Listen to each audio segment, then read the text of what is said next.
Was just about to record some SMH. Dang, my bad. Man raising hand, medium skin tone.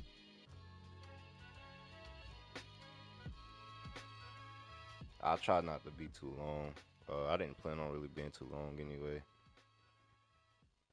Most 30 minutes to an hour. It shouldn't take that long. To bed.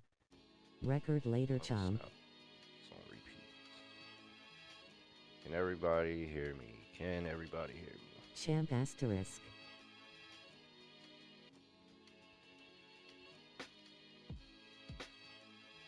Cause that's what I am. You are a champ. For sure. For sure. Yes. Can you hear me? Alright, good. Can you hear me a little or is it perfect? Because my mic volume is now at max. Music is mid, like a little over medium volume.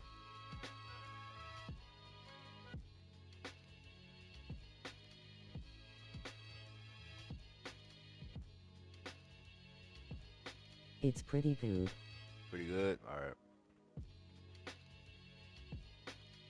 Trying to give everybody some time to get in here because once I start Slightly talking, turn down that's it. music. Slightly turn music down. All right. So we waiting on Dad, Martin, and Corey.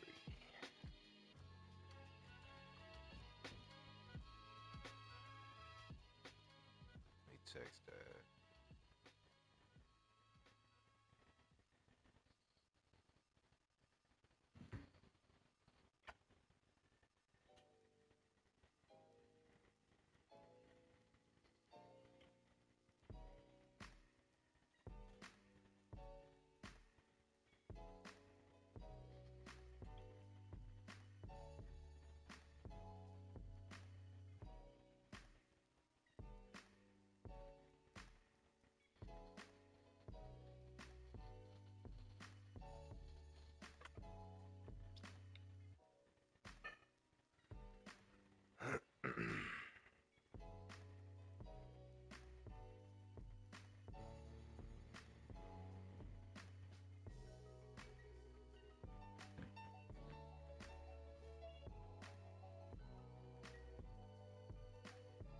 Missed hearing these beats on repeat. Missed hearing these beats. I think that says on repeat. Yeah. Nah, these are my favorite basketball beats ever, man. I love these beats, man. It don't get no better than the Stuyvesants for me. Love these beats.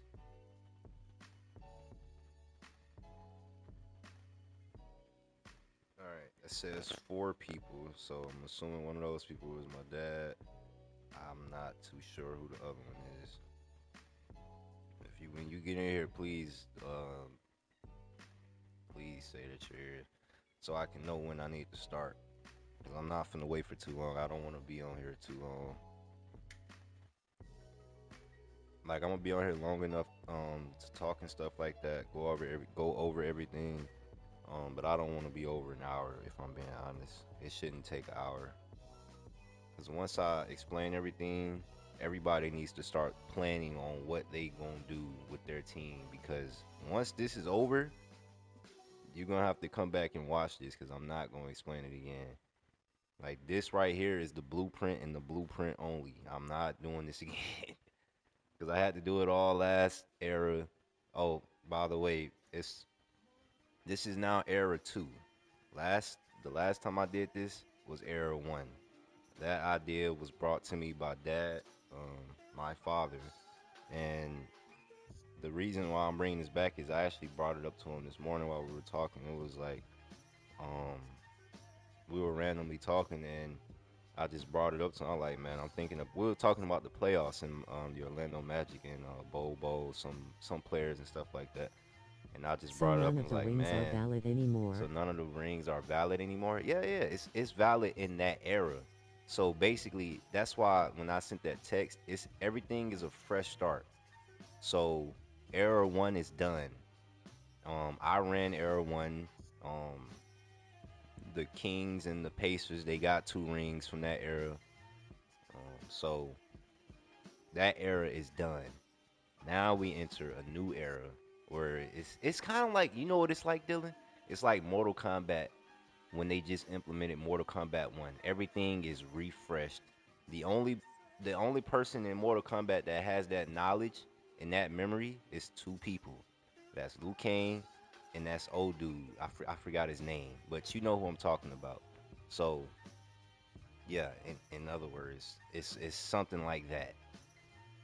But clearly, we all have the knowledge. You get what I'm getting at. Everything is refreshed. You know, things are gonna be new. Um, Juris. so yeah, Gears. That's his name, Gears. All right, who all is in here? Please announce yourself because I gotta know when I need to start. I don't want to take too much time. Dylan has a video he has to do. I think Zay was trying to stream, so I want to get this out the way. And like I said, I am not Me. doing this again. Okay, that's Corey. All right, because once I do it the first time, y'all are just gonna have to come back and watch this stream. Now, oh shit, it says my bad. My headset got disconnected. Once I do it this time, all y'all gonna have to do is just come back and watch the stream. Now, I was gonna do it. Great. This I was guy's gonna bad do it person in the face video bullying. format. Medium That dog way, skin everything was tone. short and simple. But I felt like that would take too much time versus just streaming it. You know, so.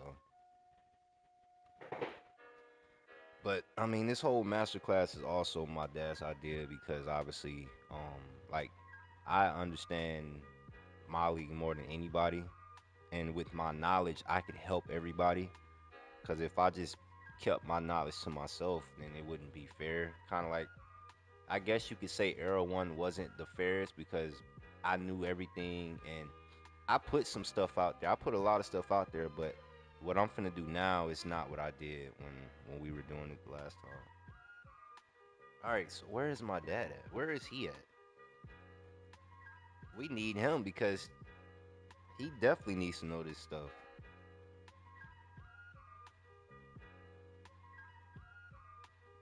Is he home, Zay? I saw his car. He has to be home.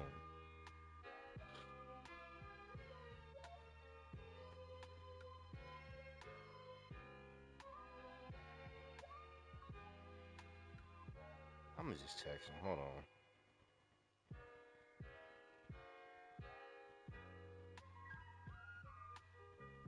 Yay. He is, yeah, I figured.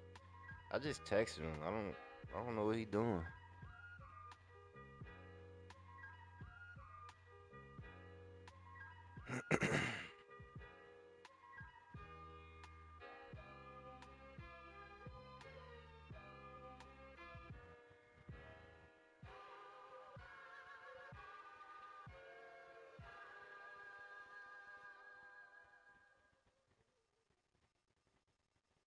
The one time he goes for a walk.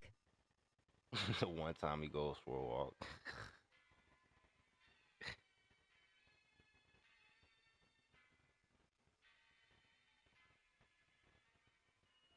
Well, you know what? I just thought about it.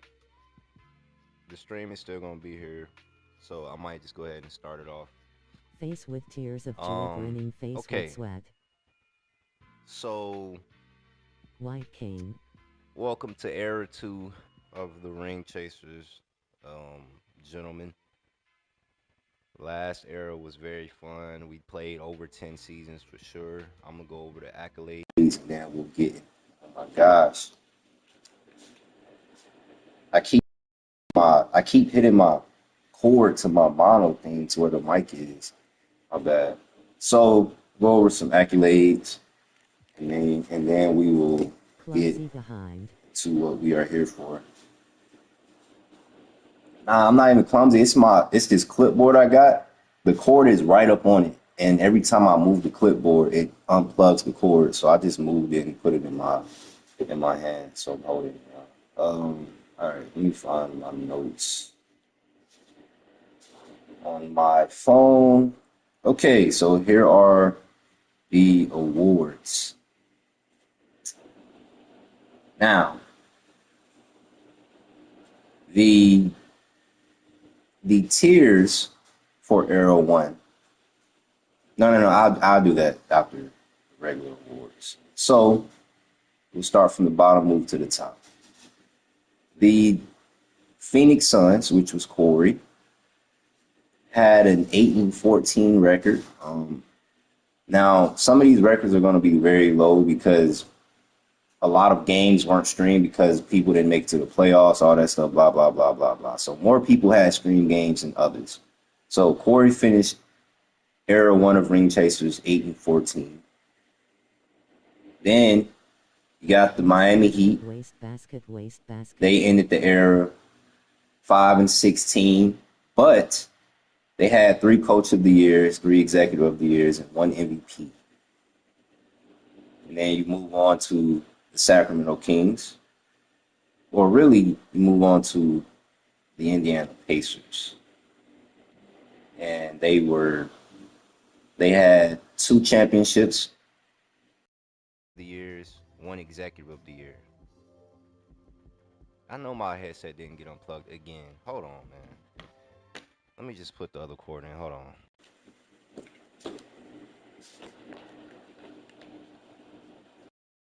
All right, it won't get disconnected this time. I'm gonna repeat the Kings and the Pacers. The Pacers had 2 championships, 3 Coach of the Years, and 1 Executive of the It Year, was and finished unplugged the whole 18 and time. 30. It was unplugged that whole time. Wait, so y'all didn't hear the Suns? I'm gonna just start over. All right, Jesus Christ.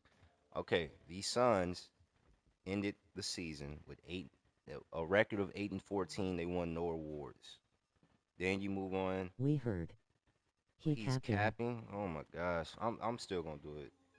Miami Heat We five heard and it still sixteen, person face 3 booming, Coach of the medium Years, dark 3 skin Executive of the tone. Years, 1 MVP. The Indiana Pacers 2 championships, 2 Coach of the Years, 1 Executive of the Year, 18 and 30. Sacramento Kings. I mean, really, you could go Denver Nuggets because Sacramento Kings was probably the second best team in that era. Yeah. Then you got the Denver Nuggets who won no championships. I was about to say, why does it say 2? 3 Coach of the Years, 2 Executive of the Years, 4 MVP players, and they had a record of 16-25. Then you go on to the Sacramento Kings who had 2 championships, 1 Coach of the Year, 1 MVP, and they had a record of 34-27. And then last but not least, the Orlando Magic, who had 5 championships, 3 Coach of the Years, 4 Executive of the Years, and 1 MVP player, and had a record of 53-28.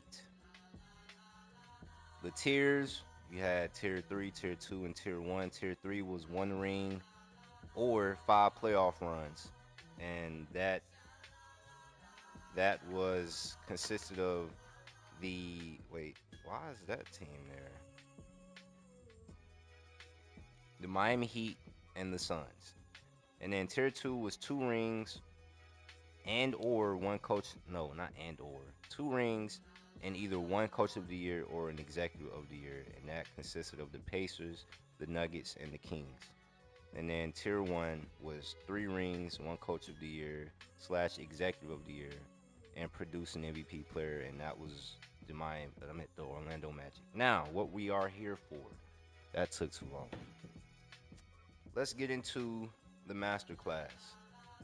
This masterclass, like I said, this idea came from my dad, and I think it's a really good idea for guys like Dylan and Corey and my dad, but mainly Dylan and Corey, just because mainly Dylan, like he doesn't understand the game like we do, and then Corey because he plays the game, but he doesn't play like my league and stuff like that, so he doesn't really understand it the way that people like me, Isaiah, and Martin do.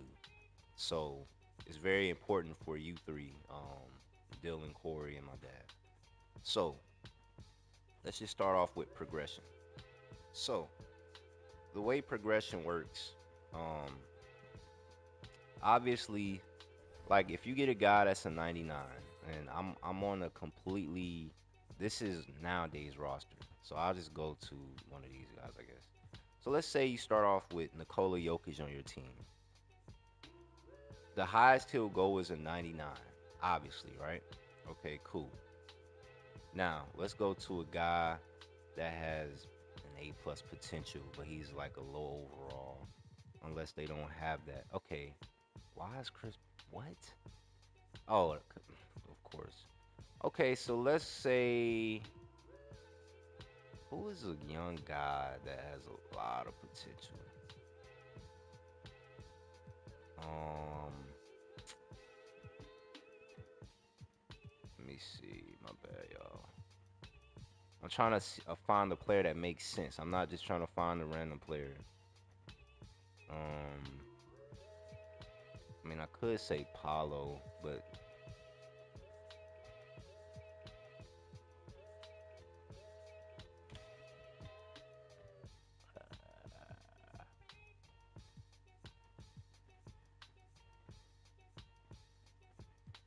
I guess I'll just use Chet.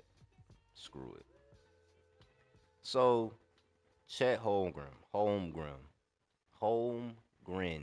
Jesus Christ.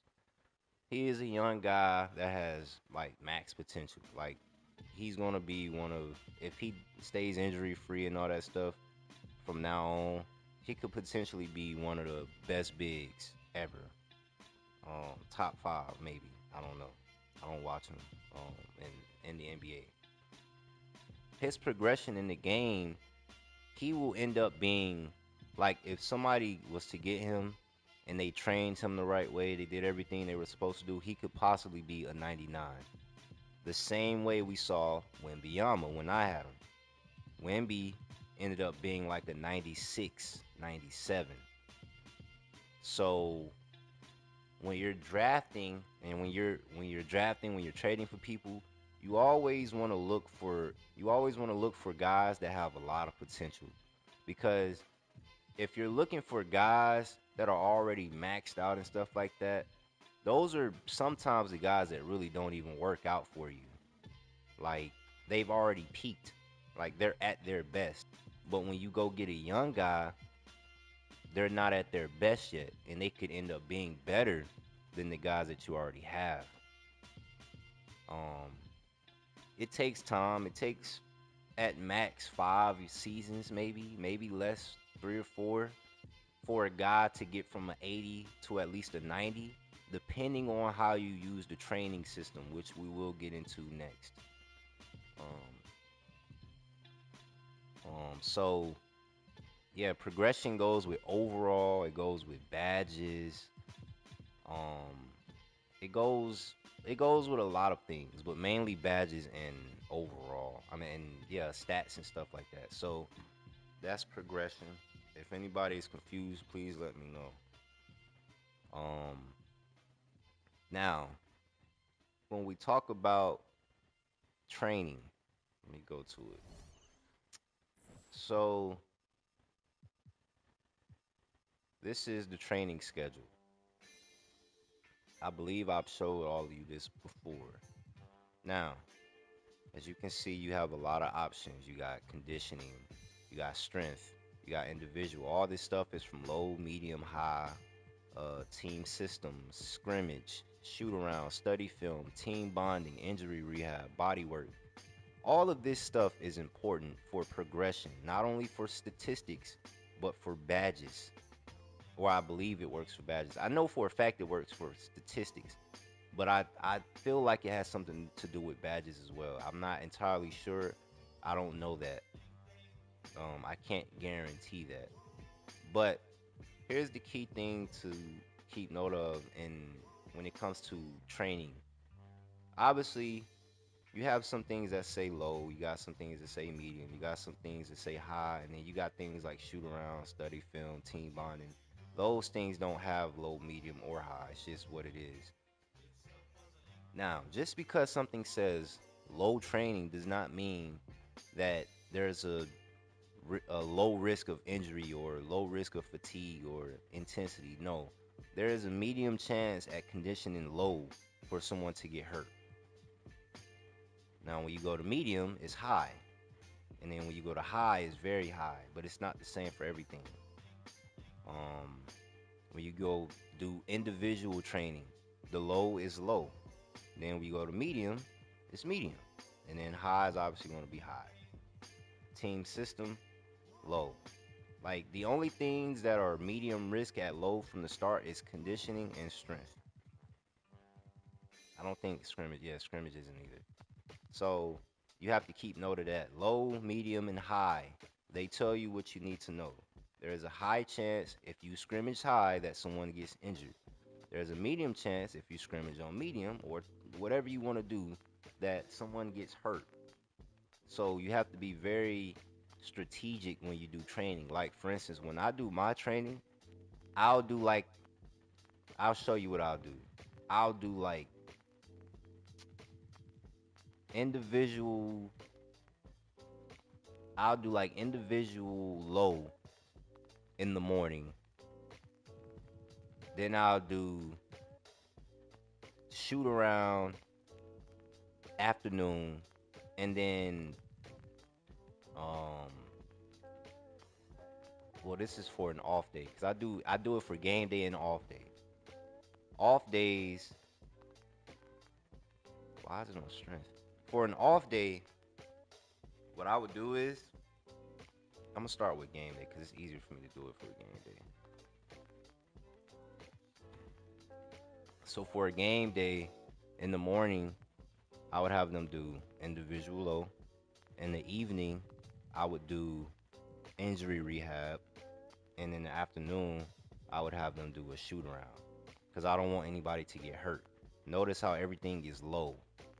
Then when it's an off day, I have them do individual like medium. I'll have them doing uh study film and maybe body work. Like when it's an off day, I try to make it like a real off day, but they're still going to do some type of training. They're not just going to be sitting around. They'll sit around for the afternoon and the evening, but they will do some type of training. And then once that's done, you copy and you paste. That's all you do. So start taking notes.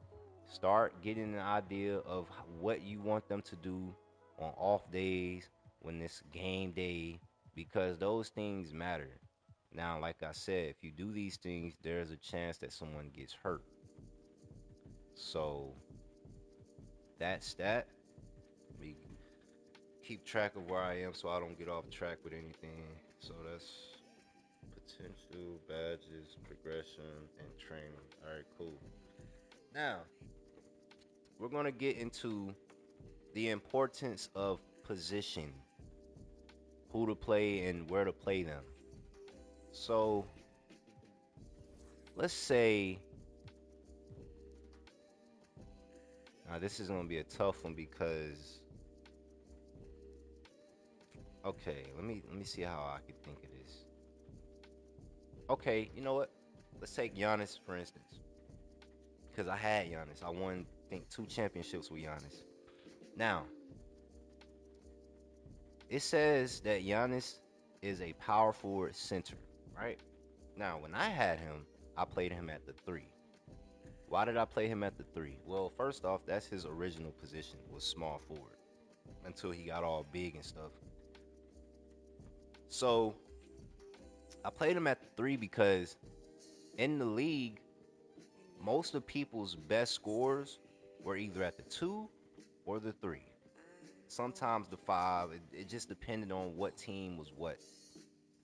So what I would do is I would surround guys around Giannis, or because when I had Giannis, it was Giannis, Wemby. I think Giannis, Wemby, and Kareem were in the same lineup. It was something crazy. And I made Giannis guard the ball. Like I made him guard point guards. I made him guard the center because he was way faster than them and he could rebound just as good as them. Like guys like this are out of position players. Now, I wouldn't recommend him playing the shooting guard or the point guard, but he can play from the 3 to the 5 and he can guard from 1 to 5. He is a very, very important piece to any team that he goes on because He is a unicorn. He is a rare breed. Like he can play anywhere. Now, when it comes to guys like, let's say, let me look at somebody. When it comes to guys like Jason Tatum, right?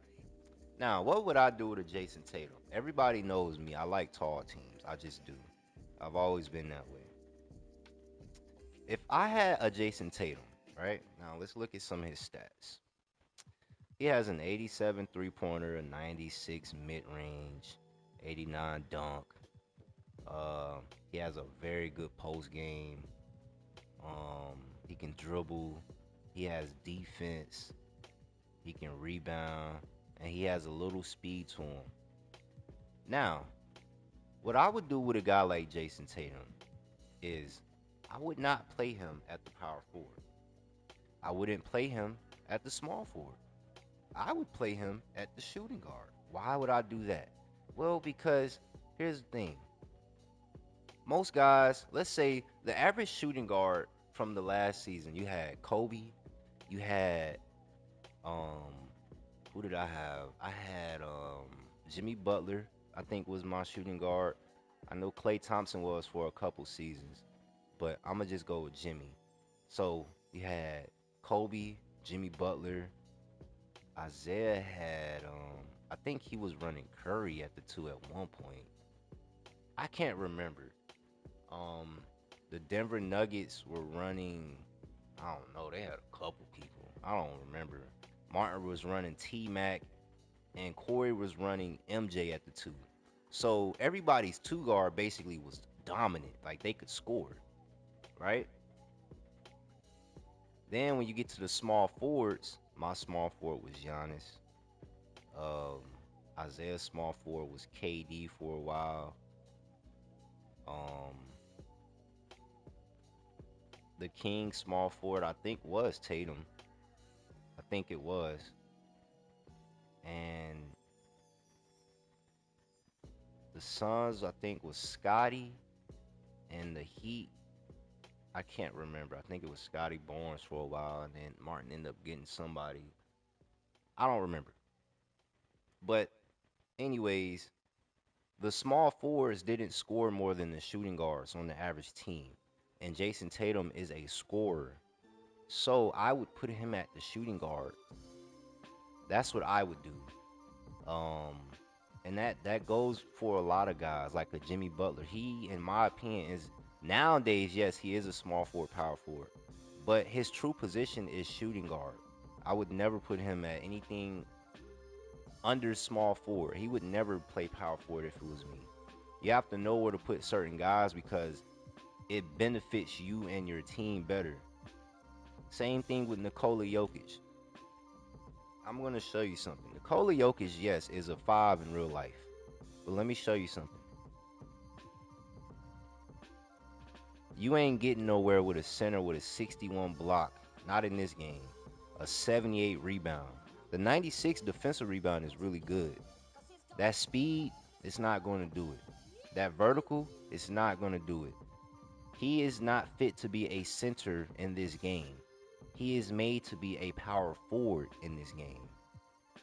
He has all the badges, he has the stats. He's just not built to be a center. He has a 79 interior defense, a 61 block. He's not blocking anybody. That's why I traded him. And I won a championship with this guy. I think I won one or two with him. I won a championship with him. But guess what? Every time he was on defense, he got destroyed. I used to make him guard the power forward. I don't know if y'all remember that. He was never guarding the five when I had him. He was just way better than every five on his side of the offense. Nobody could guard him, but he couldn't guard nobody. But then when you go to somebody like Kareem, oh, he's not even on this. I'm tripping. What am I doing? Let's just no. I won't use Kareem. We'll go Joel Embiid because he's probably he's the second best big on this. Joel Embiid on the other end has a good. Well, his block ain't even that good. Dang, these players now suck. Like their stats. Let's see about Anthony Davis. Wow, these dudes' statistics are horrible. Let me get out of this, and then I'll just come back because this stuff is important. I don't want y'all to screw y'all self over when y'all are drafting y'all's teams or trying to sign somebody or trying to trade somebody. It's very important that y'all understand this stuff. Okay, now let's look at. Gotta go through all these teams. My bad. Okay, now let's look at Kareem. Kareem may not be able to shoot as good as Jokic from the three, but he has a midi. He can dunk from driving or standing. But the key thing is look at his rebound, look at his defense. He has an 88 steal, a 95 block, a 98 rebound for both offense and defense, a 93 interior defense,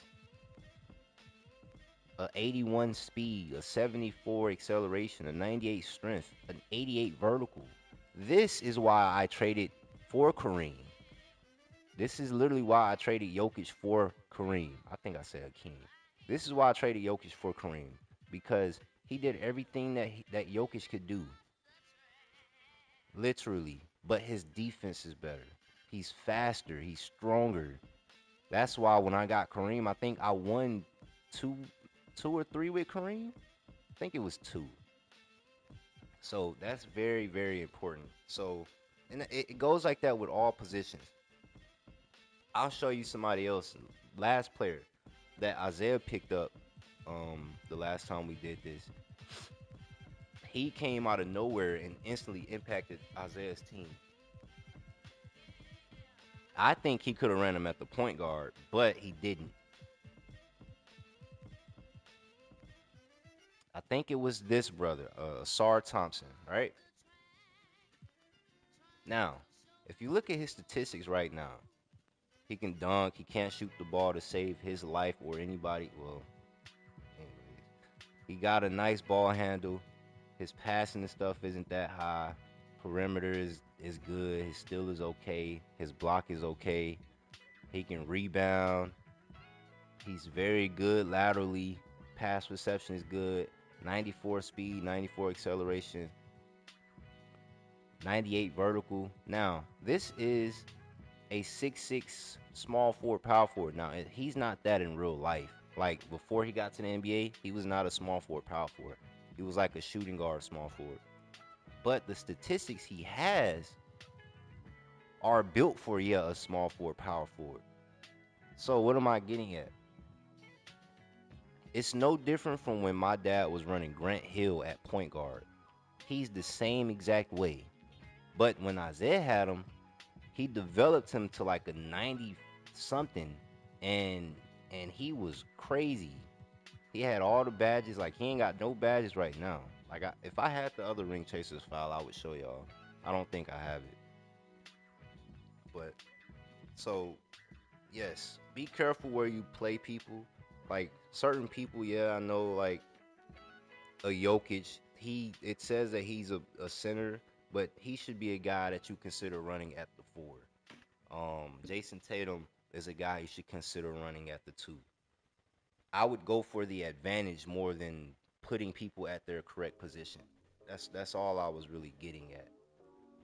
Um, Now we'll go back to the league and talk about some other stuff. Now let's talk about old players versus new players. This is something that my dad didn't understand.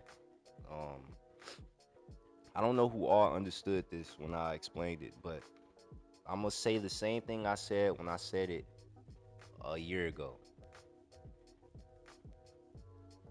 The names don't always matter. Allen Iverson, Michael Jordan, Kobe Bryant, some of these names don't matter in this game. What do I mean by that? Okay, we've seen guys like Corey. That's the perfect example. He had arguably the best duo of all time on the same team. Scottie Pippen, Michael Jordan and Scottie Pippen. He had both of them. Never won a championship. I don't even think he ever made it to the finals. He never made it to the finals. Literally. He had David Robinson. He had he had a couple of good dudes. Really good dudes. He had Gary Payton. Um and the list goes on and on. But he never got over the hump. But then when you look at my team, you look at Isaiah's team, we got over the hump with guys that you may not even know. Why? Because in this game, it doesn't matter about the name. The badges and all of that stuff matters. The statistics matter. See, what happens is, like all these younger guys, they'll get the badges that older guys can't get. Why? Because the game has advanced as far as skill. They may not be better than them. I will say that. They may not be better than the guys from back in the day, but the skill has advanced. We can do more in today's time than they did back then. Doesn't make them better, which is fine, but it has advanced. So again, we get badges that the older guys don't get. So they're able to do more things in the game. That doesn't mean that the older players can't work in this game. It's just really hard for them to be better than the guys of today. Whether that's a younger guy that's really good or a younger guy that's decent or bad. It just depends. So I would be very careful about, you know, picking people for their name and blah blah blah, Hall of Famer, all that stuff. It don't matter in certain situations in this game. Now, let's get to the playbook, and I'm gonna make this one real short because I don't want to get too into this because I do not like getting into playbooks and all that stuff. But I will just to help everybody out. Now, playbook is somewhat important. So for the guys who know what playbooks are and all that stuff, you don't have to listen to this book. Dylan, this is really for you. And my dad. So when you're watching the games, obviously there are times where your teams are doing really good, and then there are times where your teams are just doing dumb stuff. So the playbook helps with that. You get to select plays that you want to do. You can either go through with a playbook and just let it happen naturally, or you're able to actually replace plays. Like, let's say you want to have a team that just shoots threes all game. Oh, they have a whole variety of 3 point plays, whether that's just 3 point or it could be pick and fade. Regardless, the point is you can design a playbook to however you want it to be. So um, if you're into that type of stuff and you know want to mess around with your playbook and all that stuff, hey, have at it. I will do my best to be patient with everybody and do what I gotta do. So that's the playbook. Now, here's the thing that I kind of kept to myself. Now, me and Isaiah know about it. Just because Deaf I not grinning I face with really have sweat.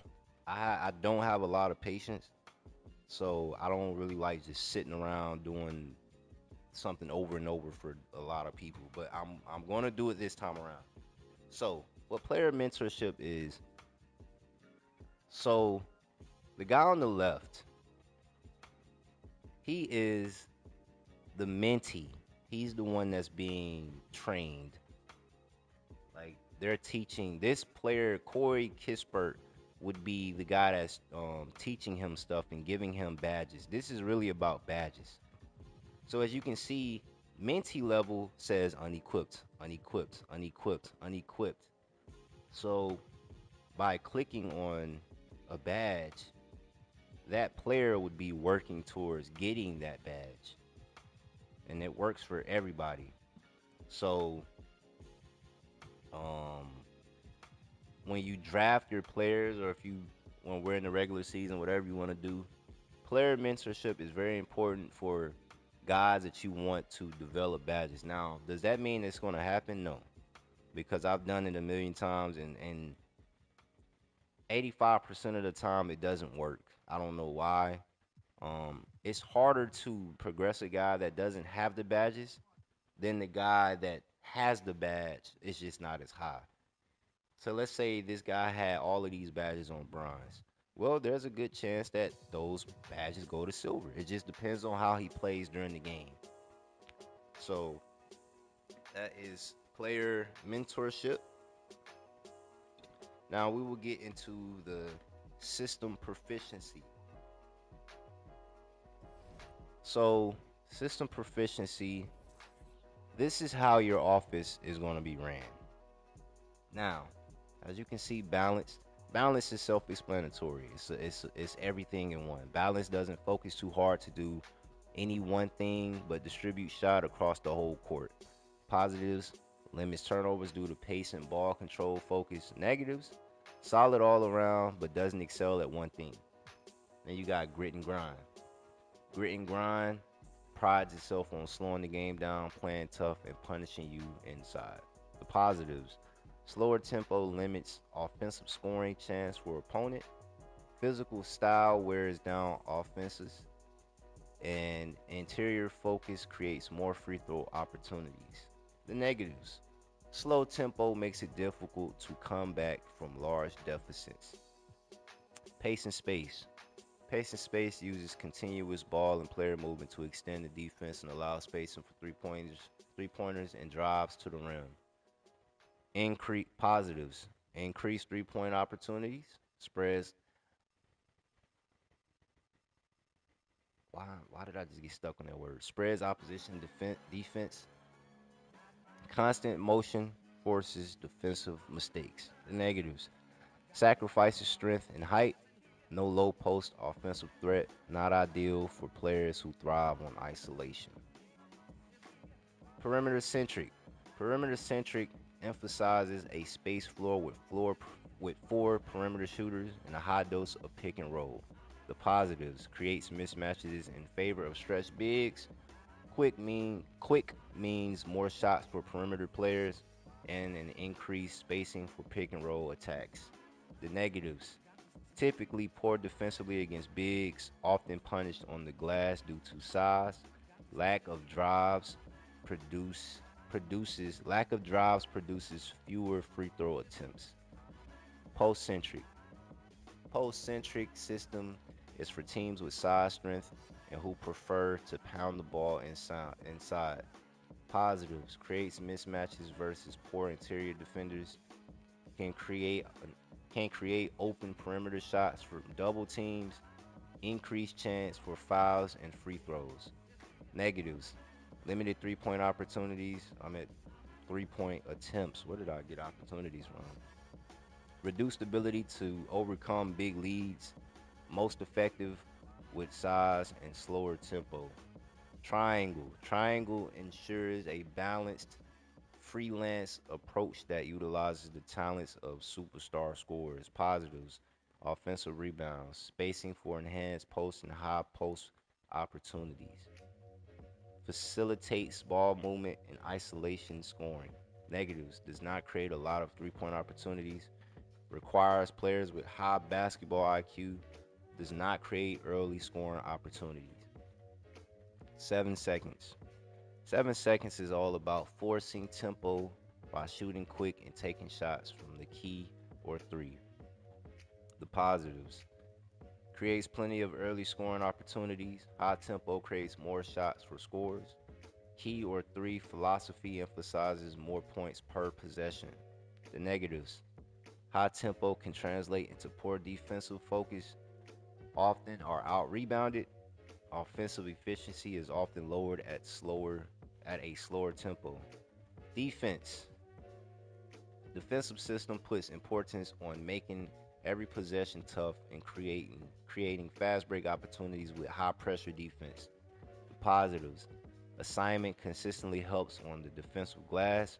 Typically very good perimeter and interior defense, great in pick and roll defense coverages.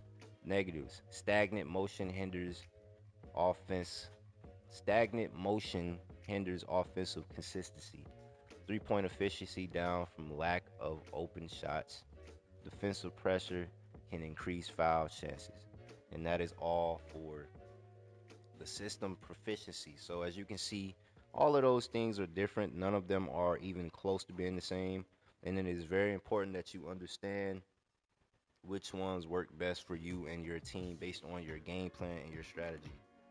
So when this is all said and done, if you aren't in here or if you are here, I will go back and watch that part because it's very important. Now, we will get to the coach, game plan, the SPO, the SPOE, some points of emphasis, all of that stuff. So now let's get to this stuff. This stuff is very important for during the game. As you can see, you got help defense, run plays frequency, zone usage frequency, bench depth, bench utilization, lineup performance factor, young versus old, system proficiency preference, and then you have the playbook. Now, why is this stuff important? Well, because like I said, this stuff helps during the game. Help defense. You can you can adjust how much you want players to help. If you don't want them to help a lot, put it down. If you want them to help a lot, you put it up. Run plays, frequency, same thing. It's the same thing with all of this stuff. Bench depth. If you don't want a lot of bench guys playing, okay, you tone it down to 5. If you want them all playing, you max it out. Bench utilization, same thing. It just depends on what your preference is. Lineup performance factor. This basically depends on how much a player's performance affect their minutes played in the game. If they're playing very well, put it up. If they're not playing well, take it down as much as you want. Young versus old determines which type of players will be favored. Fortunately, everybody's the same age, so this doesn't matter. System proficiency preference. This is how much a player's adaptability to coaches' systems affects their minutes played in the game. If the system does, if the player doesn't favor the system or the system doesn't favor the player, whichever one, blah blah blah, then you can tone it down. If you can tone it down if you don't really care about the preference. If the preference matters to you, you tone it up. You turn it up a notch, however much you need to. Blah blah blah. Okay, then you get to SPOE. Now, this stuff is also for during the game. All of this is for during the game. Offensive focus, you have no preference. Get to the basket, get shooters open, feed the post, pick and roll offense. And then you have neutral, which is basically everything. Offensive tempo, you have average, shoot at will, no preference, patient offense. Offensive rebound, you have some crash, others get back, limit transition, no preference, or just crash offensive glass. I think I said that already. I don't think I did actually. Then you get defensive focus. You got no preference, protect the paint, neutral defense, neutral defensive focus, limit perimeter shooters, defensive aggression, no preference, conservative defense, which is basically chill, laid back. You got neutral, and then you have play physical. Defensive rebounding, you got some crash, others run in transition, no preference, and then just crash defensive glass. So that is all of that. Um, Now I'm going to get into the coaching assignments for just briefly. I'm gonna do it the simple way. Now, let's say, for instance, you got a tall guy that you want to guard Kyle Lowry. Let's say Kyle Kuzma. You could simply just go to each player you want and assign the player to them. It just depends on who you want guarding them. You could do that with all of them. You can have them guard them a certain way, on ball pressure, off ball, force them a certain way. how to guard them on the screen, blah blah blah. Or you can make it very simple and you can just go by the whole team and you can just make everybody guard somebody the same way, on ball and off ball, all of that stuff. You can do it all at the same time versus going player by player if you're not into that. And I'll go by all of them so that um, you'll get an idea of what to do before we draft or before we start playing. On ball pressure, you have automatic, you have gap, you have moderate. Gap is basically like let the person shoot. Moderate is like just be arm's length. Tight obviously is be on them, and then smother is like don't give them no room. Off ball is gap, leave them. Moderate, tight, and deny ball. Force direction, you can automatic, you can force them to the middle, or you can force them to the baseline, which is the corner basically. Off ball screen, you can make them go over, you can make them go under. If you make them go over, they're gonna try to they're gonna try to basically get in front of the big man to get to their guy. You make them go under, they'll go around the big man to get to their guy. But the tough part about going over is the guy can easily just get to, he can either shoot it, which is going to be tough for him to do, or he can just drive. Now, it works better if he drives versus shoot, because if he shoots it, then it's a chance that somebody can get out there. Now, if he goes under, all that person has to do is just shoot the ball, literally. And then you have switch, you have ice. Ice is I don't know how to explain ice. It just says just before the screen, the on-ball defender will jump to the middle of the floor and force the ball down to the baseline. And then you have on-ball rotate. Basically, whoever gets screened, they switch to the big guy, and whoever is playing help side, they will now guard the ball. So that's very beneficial for teams that are big and have some defenders. But if you got a guard in that situation, guarding the big man, you're in trouble. Then you have hedge. This is for the big man. You can either have no hedge, where basically they won't help. They'll just drop down. You got a soft hedge. The hedging player will step out to prevent the ball carrier from turning the corner. Hard hedge. The hedging player will step out and stay with the ball carrier until the on-ball defender gets back into position. You can double the ball. Basically, the point guard and the center will both double the guy that's carrying the ball, but that gives room for the screener to slip to the paint. And then you have catch hedge. The hedging player will drop and contain the drive, along with preventing the screener from getting behind him. So basically, the center, the guy that's guarding the the guy that's playing help side, he will basically try to help guard both of them, which is kind of a bad thing.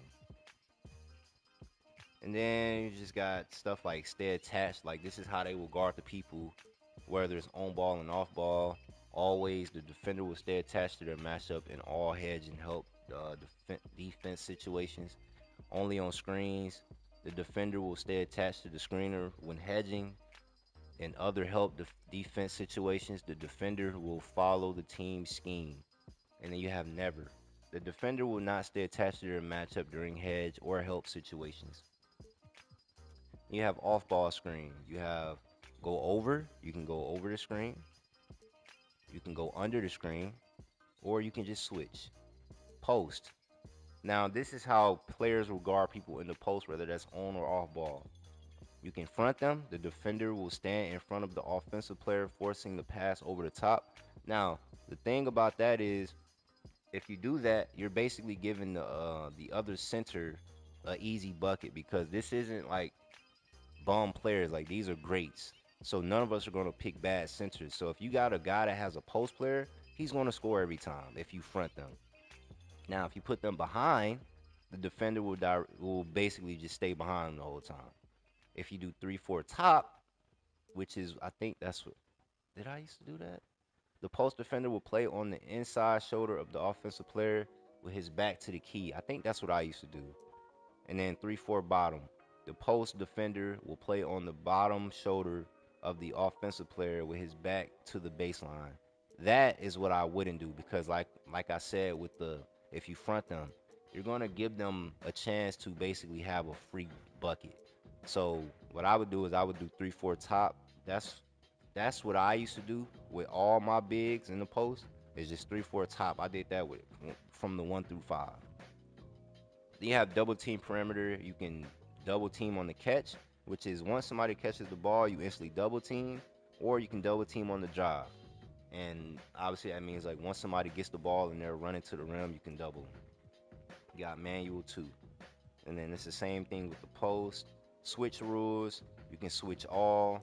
You can switch only on bigs. You can switch only on guards. Pre-rotate. You can make people pre-rotate, help before it even gets there, or you don't have to.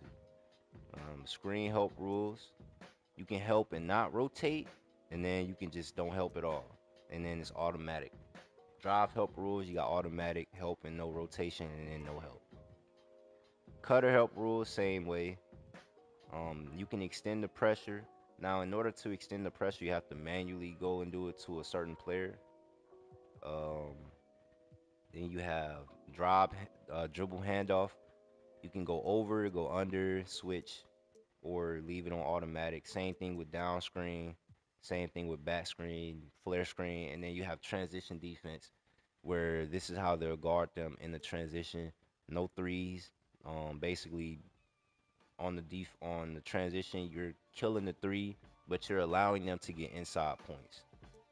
Then you have wall up, basically where they will protect the paint on the fast break and basically give up the three, or you could just leave it automatic to where they'll just play it how they feel they should play it. So that is coach game plan. That was a lot. Now these last couple points I have won't take long at all. This is more so something personal and something I need everybody to understand. Because once I said this one time, I definitely won't be saying this again. Okay, please know that I don't have the answers to everything before we even get anything started.